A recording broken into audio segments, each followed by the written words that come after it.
میخواستم در رابطه با قبرس شمالی و شرکت اکسن اینوست با تو صحبت کنم. قبرس شمالی سوای اینکه اینجا من خونه خریدم و خیلی راضیم.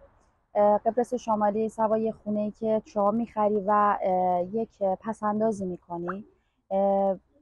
یه موضوع دیگه هست که من میخواستم دور از هیاهو باشم، دور از شلوغی باشم، یک زندگی آروم و راحتی رو داشته باشم. و من به توصیه یکی از دوستان که این شرکت رو من معرفی کردن برای مشاوره اومدم و نسبت به وکلاشون، نسبت به مشاورهای خوب و خیلی قوی که دارن، نسبت به بودجه من تونستن که بهترین پروژه رو من معرفی کنن و در اول برای جستجو اومدم، مشاورهشون رو انجام دادم با من که من خیلی ممنون و راضی هستم.